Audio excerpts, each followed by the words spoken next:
Therefore, there is no need to examine the role of Mrs. Deepa. There is need to examine the role of Mrs. Deepa D in the fraud committed in the account of Valmiki Abhivruddhi Nigama with the bank. In view of the above, the undersigned in this capacity as the competent authority to remove Mrs. Deepa D from the services of the bank accords permission to CBI to investigate the complaint lodged by the bank in relation to the account of MD Valmiki Abhivruddhi Nigama against Mrs. Deepa D as required under Section 17A of the Prevention of Corruption Act, Amendment Act 2018. However, the above permission shall not be construed as sanction for prosecution against Mrs. Deepa D. ನಾನು ಒಂದೊಂದು ಕೆಲವು ಹಗರಣಗಳನ್ನೆಲ್ಲ ಹೇಳ್ಬಿಡ್ತೀನಿ.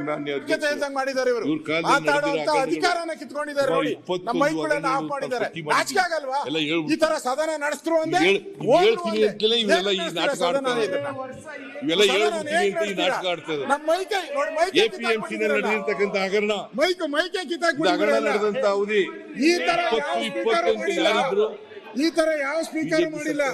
ಸದನ ಹೆಂಗ್ ನಡ್ಸಕ್ಕೆ ಹಗರಣ ಅವಧಿಯಲ್ಲಿ ಮುಖ್ಯಮಂತ್ರಿ ಯಾರಿದ್ರು? BS Yediyurappa. ಗೊತ್ತಾಗ್ತಾ ಇದೆ. ನೀವು ಪಾರ್ಲಿಮೆಂಟ್ ಅಲ್ಲಿ ಹಗರಣ ಅವಧಿಯಲ್ಲಿ ಮಂತ್ರಿಯಾಗಿದ್ದವರು ಯಾರು? ಹಗರಣ ನಡೆದಾಗ ಮಂತ್ರಿಯಾಗಿದ್ದವರು ಮಿಸ್ಟರ್ ಬಸವರಾಜ ಬೊಮ್ಮಾಯಿ. ನಡೆದದ್ದು ಎಷ್ಟು ಹಗರಣದ ಮೊತ್ತ ಎಷ್ಟು ಗೊತ್ತಾ? 47,16,00,000. 47 ಕೋಟಿ. ಬಸವರಾಜ ಬೊಮ್ಮಾಯಿ ರಾಜೀನಾಮೆ ಹೊಡೆದಿದ್ದೀರಾ? ಯಡಿಯೂರಪ್ಪ ರಾಜೀನಾಮೆ ಕೊಡ್ಲಿಲ್ಲ. ಇವರು ಮಾತುಕತೆ ಸಿದ್ದರಾಮಯ್ಯ ರಾಜೀನಾಮೆ ಕೊಡಿ. ಸಿದ್ದರಾಮಯ್ಯ ಪಾಪ ನನ್ನ ಹೆಸರು ಹೇಳಿದ್ರೆ ಇವ್ರಿಗೆ ಜೀವನ ಊಟನೇ ಜೀರ್ಣ ಆಗಲ್ಲ.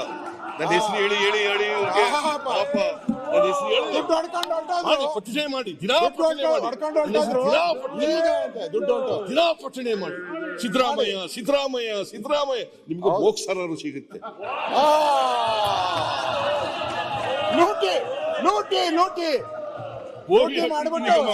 ಮನೆ ಅಧ್ಯಕ್ಷರು 21-22 ನಡೆದಿರ್ತಕ್ಕಂಥ ಹಗರಣ ಇದು. ಇದರಲ್ಲಿ ಬಸವರಾಜ ಬೊಮ್ಮಾಯಿ ಚೀಫ್ ಮಿನಿಸ್ಟರ್ ಆಗಿದ್ರು, Kota Srinivas concern minister. News first ನಿರ್ಭೀತಿಯಿಂದ ನಿಮ್ಮ ಪರವಾಗಿ.